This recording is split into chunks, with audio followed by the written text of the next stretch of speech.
तो अगला टॉपिक हम लोग स्टार्ट करने जा रहे हैं इंटरसेक्शन ऑफ सेट। ठीक है, अच्छा इंटरसेक्शन ऑफ सेट का मतलब क्या होता है?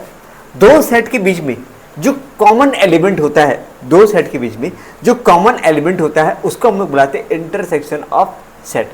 एग्जाम्पल, फॉर एग्जाम्पल यहाँ पे एग्जाम्पल से सीधा हम स्टार्ट करते हैं कि एक दो सेट में लेता हूँ यहाँ पे, लाइक सेट ए, इसके अंदर एलिमेंट है 1 2 3 4 और 5।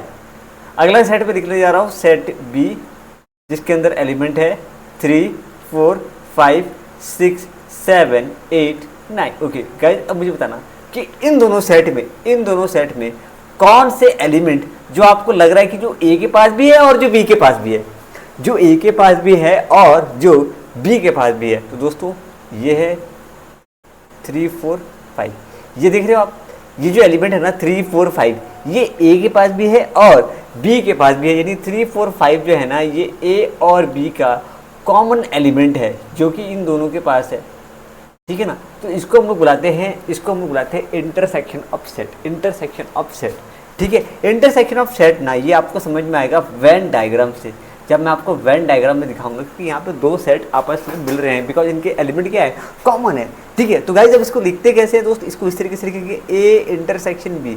इसको एक और तरीका से लिखा जा सकता है ए एंड बी। कई बार जब एग्जाम में क्वेश्चंस आते हैं तो वो कभी कभी इस तरीके से लिखे हुए आते हैं ए एंड बी। इसका मतलब होता है कि ऐसा एलिमेंट जो ए के पास भी है और जो बी के पास भी है दोस्तों। तो ए इंटरसेक्शन बी में जो कॉमन एलिमेंट है वो कौन कौन से हैं, 3 4 और 5।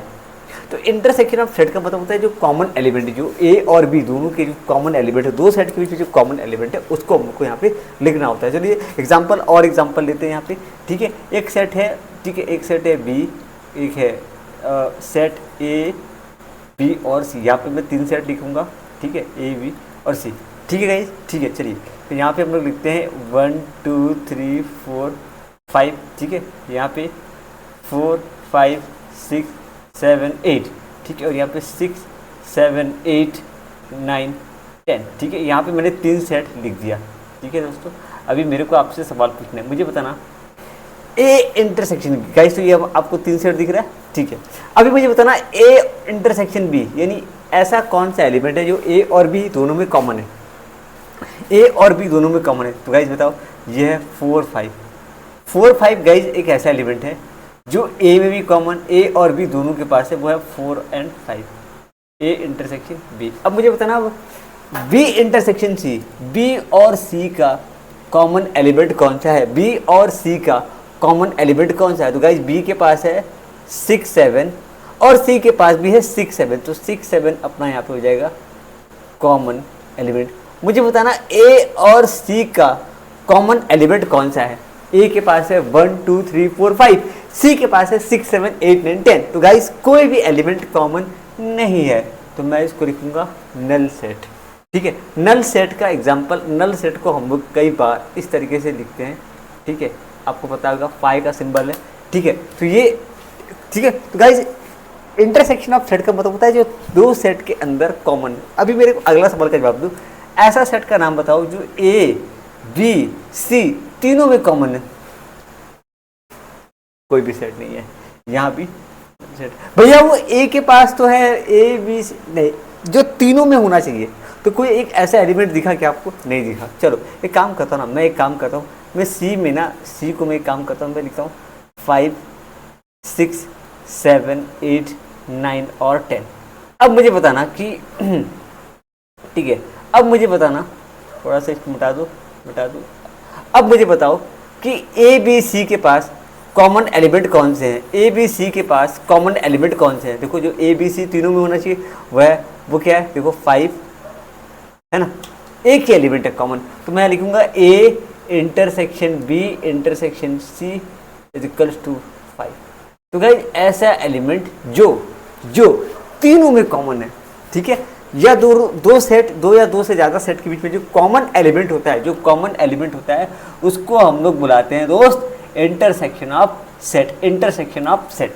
अब देखो वेन डायग्राम की मदद से मैं समझाने की कोशिश करता हूँ कि जब दो सेट के बीच में, जैसे कि मान लीजिए ये दो सेट है, इसके बीच में जो कॉमन एलिमेंट होता है उसको हम लोग बुलाते हैं इंटरसेक्शन ऑफ सेट। थोड़ा समझते हैं, थोड़ा एग्जांपल से हम इसको समझते हैं। जैसे कि एक सेट यहाँ पे मैं लिख रहा हूँ 1 2 3 4 5, डब्बा बंद डब्बा बंद, ओके ब्रैकेट क्लोज।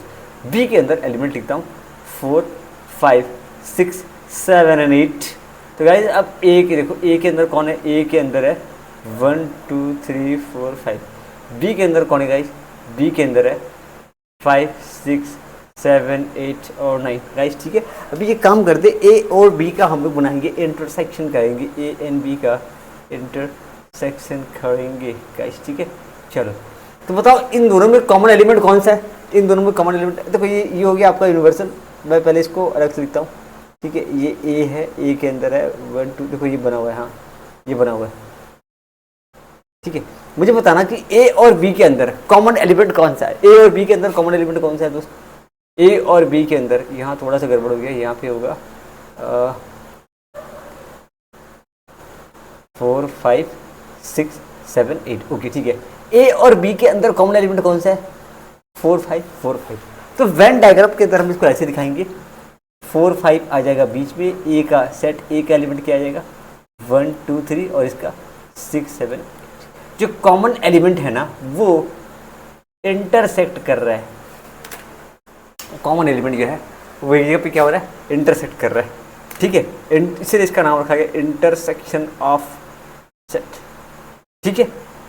तो इससे पहले वाली वीडियो में मैंने आपको यूनियन ऑफ सेट के बारे में बताया था, इस वाले वीडियो में मैं आपको इंटरसेक्शन ऑफ सेट के बारे में बता रहा हूँ।